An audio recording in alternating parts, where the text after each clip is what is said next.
เอาสบายดีพี่น้องเด้อที่อยู่ทางเมืองไทย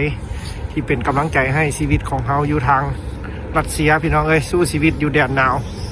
มื้อนี้ก็สิพาพี่น้องไปย่างจักบึดพี่น้องเอ้ยพอดีเดินเลิกโรงเรียนมา อากาศก็บ่หนาวหลายพี่น้องเอ้ยลบแต่8แต่9องศาคือมื้อก่อน 2-3 มื้อหลังมาหั่นโอ้เฮาไปใส่บ่ได้เลยพี่น้องเอ้ยเย็นแฮงถือว่าหนาวสมควรเลยลบเป็น20พี่น้องเอ้ย 2-3 มื้อหลังผ่านมาอย่างวันนี้สิพาไปย่างพี่น้องเอ้ยเอาขอบใจพี่น้องเด้อที่ติดตามและเป็นกำลังใจให้เฮาชีวิตอยู่ประเทศรัสเซียพี่น้องเอ้ยการมาใช้ชีวิตอยู่บ้านเพิ่นสู้สนพี่น้องเอ้ยเพื่อความฝันของตัวเองวันนี้ก็สิขอฝากแห่งใจและก็ทหารกล้าทุกท่านที่อยู่ปฏิบัติหน้าที่ตามชายแดนพี่น้องเอ้ยที่เฮาได้ยินข่าวพี่น้องเอ้ยเฮาเบิ่งข่าวอยู่พี่ก็ได้ยินข่าวเนาะพี่น้องเอ้ยแนว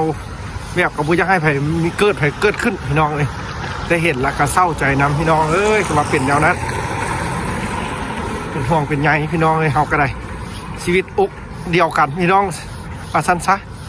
ให้ก็บ่อยากให้เกิดพี่น้องเอ้ยเฮาก็ขอฝากแรงใจอีกหนึ่งกำลังใจเด้อไปให้ทหารกล้าที่กำลังปฏิบัติหน้าที่อยู่ชายแดนพี่น้องเอ้ยประเทศไทยกับเขมรพี่น้องเอ้ยที่ได้ยินข่าวเนาะทางบ้านเขมรเพิ่นก็เสียหายหลายพี่น้องเอ้ยแต่ทางเมืองไทยก็ถือว่าบาดเจ็บก็สมควรหลายสหายพี่น้องเอ้ยเราก็ขอให้ผ่านพ้นวิกฤตนี้ไปไวๆพี่น้องเอ้ยบ่อยากให้เกิดนั่นแหละคือประเทศที่เฮาอยู่ก็คือกันพี่น้องเอ้ยอยู่นี่ก็เขาก็ใช้ชีวิตแบบบ่ปานใดพี่น้องเอ้ยแบบมันก็มีการระแวงหลายแนวพี่น้อง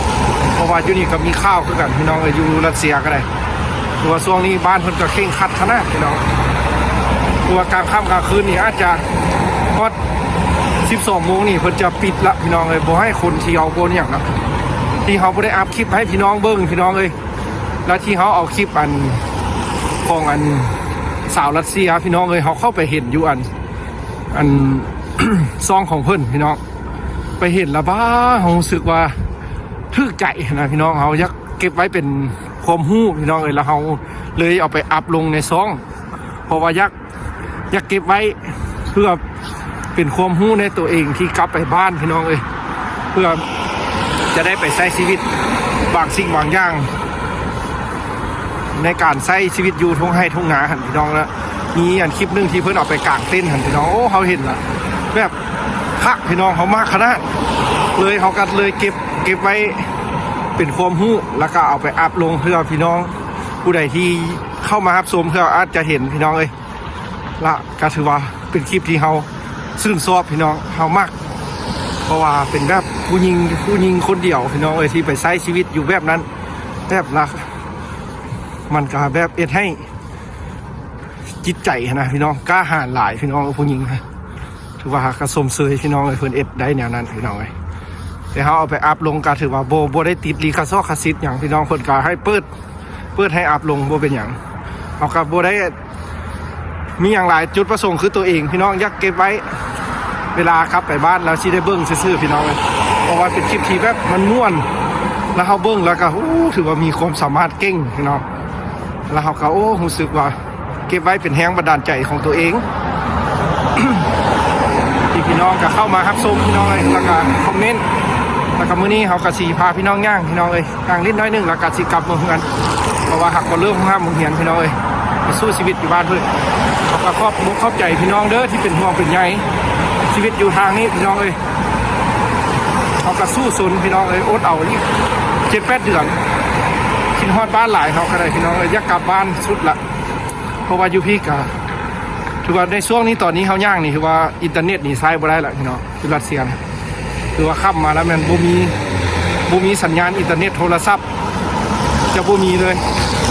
เพราะว่าเพิ่นจะตัดขึ้นสัญญาณพี่น้องอยู่รัสเซียจะตัดขึ้นสัญญาณแบบ 100% เลยคือว่าติดต่อโทรหากันบ่ได้ละถ้าได้ก็ได้สัญญาณก็บ่แฮงก็มีแต่ตอนมื้อเว้นพี่น้องเอ้ยเขาพอจะได้โทรหาทางบ้านอยู่เพราะว่าพ่อแม่เพิ่นก็เข้าใจละบอกเพิ่นละว่าเป็นแนวนั้นแนวนี้คือว่าบ่ได้มีแต่อยู่เมืองไทยพี่น้องเลยอยู่พี่ก็ นักหน่วงคือกันพี่น้องอยู่พี่ก็ได้คือว่าเพิ่นก็แจ้งข่าวตลอดพี่น้องให้ระมัดมีสติไปใส่มาใส่ให้มีสติพี่น้องเลยนี่เขาก็มาย่างลิ้นนี่พี่น้องเลยเพื่อที่ได้ถ่ายคลิปให้พี่น้องเบิ่ง นี่เขาก็มาย่างลิ้นพี่น้องเลยเพราะว่าอากาศกับบนหนาวหลายถ้าคันคืน2-3 มื้อหลังนี่โอ้เขายอมเลยพี่น้องเลยหนาวแห้ง2-3 มื้อหลังครับนี่ก็ถือว่าเขามาย่างลิ้นพี่น้องหลักกระทายบรรยากาศให้พี่น้องเบิ่งแล้วก็ฝากความเป็นห่วงเป็นใยเพราะว่าเห็นข้าวพี่น้องเลยเห็นข้าวแล้วก็ในครูอาจารย์เพิ่นก็ถามหาพี่น้องว่าอ้าวบ้านเจ้าก็อยู่มอประเทศไทยแล้วบ่เป็นอย่างบ่เพิ่นว่าเพิ่นก็ได้ยินข้าวคือกันพี่น้องเลยคือการบ้านเขาได้ยินข้าวเพิ่นก็ได้ยินข้าวเขาคือกันพี่น้องแต่เขาก็เห็นละเขาก็เห็นคลิปที่ซองง่ายๆที่เป็นแบบซองโทรภาพที่เพิ่นถ่ายออกเป็นทางการทันพี่น้องนะเพิ่นลงข้าวเขาก็ไปเบิ่งโอ้แม่นความจริงพี่น้องเลยเขาก็เห็นทหารไทย2 นายบอกว่าเสียชีวิตพี่น้องเลยเขาก็ขอส่งกำลังแรงใจให้เด้อพี่น้องเลยเขาก็เป็นห่วงเป็นใยบ่อยากให้เกิดบ่อยากให้เป็นพี่น้องแบบนี้นะเพราะว่าถือกระไผ่ครับบ่ดีจะได้สูญเสียพี่น้องเลยก็ขอให้พี่น้องชาวไทยสู้ให้ได้พี่น้องเลยดินแดนของตัวเองขึ้นมาเพราะว่าเป็นของบ้านเมืองเขาพี่น้องเลยดินมังมรดกดินดอดตอนหญ้าบ่สามารถที่ไปให้คนอื่นได้พี่น้องเลยเขาก็นี่ก็ถ้าเป็นเกิดกับบ้านเขากะซีจำเป็นคือกันพี่น้องเลยได้สู้สนคือกันเพราะว่าเขาอกเดียวกันพี่น้องเลยตัวยอมบ่ได้พี่น้องตัวว่าซักสีชัวอากาศบนหนาวถ่ายพี่น้องก็พอดีคัก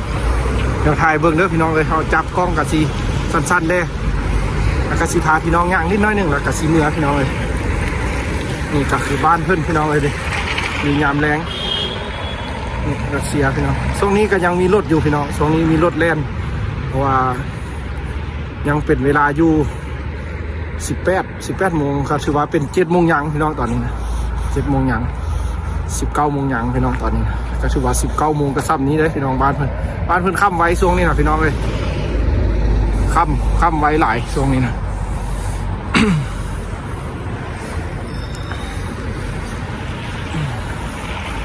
เป็นอากาศอยู่บ้านเขาจักที่เป็นอะไรพี่น้องหนาวบ่ฮ้อนเนาะอยู่บ้านก็เลยเพราะว่าคือว่าบ่ได้ติดต่อเมื่อทางบ้านตลอดพี่น้องเพราะว่าดนได้ติดต่อเพราะว่ามันบ่มีสัญญาณพี่น้องบ่มีสัญญาณอีหลีตอนนี้เขายืนอยู่นี่ตัวบ่มีสัญญาณโทรหากันละบ่ว่าแต่เพิ่นกับเฮาพี่น้อง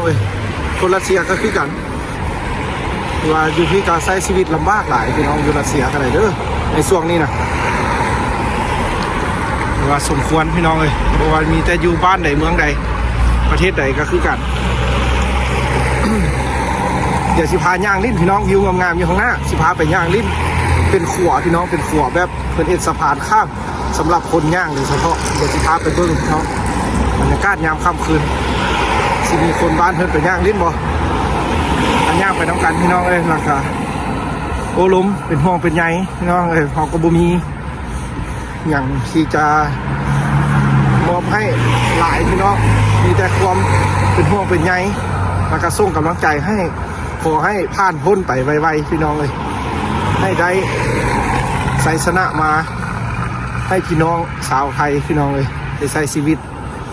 ปกติไปมาสะดวกสบายพี่น้อง ตัวบ้านเพิ่นรถเมย์ก็เริ่มโบราณแล้วพี่น้องเพราะว่าคนจะโบเที่ยวทางหลายแล้วอยู่รัสเซียกันเลยพี่น้องก็จะเป็นแบบนี้แหละคือพี่น้องเห็นนะเป็นเงาๆง่อยๆอยู่ประเทศรัสเซียก็ได้พี่น้องเลยตัวอยู่ใส่กระวุ่นวายพี่น้องเลยในช่วงนี้นะ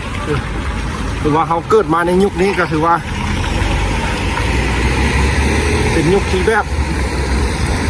ทันสมัยอยู่พี่น้องเลยแต่หักโบสงบสุขพี่น้องเลยวุ่นวายกันหลายพี่น้องเลยย้อน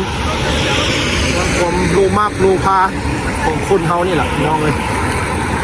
กันเฮาใช้ชีวิตพอเพียงน้ำกันละกันแล้วบ้านเมืองกสิโบวุ่นวายแบบนี้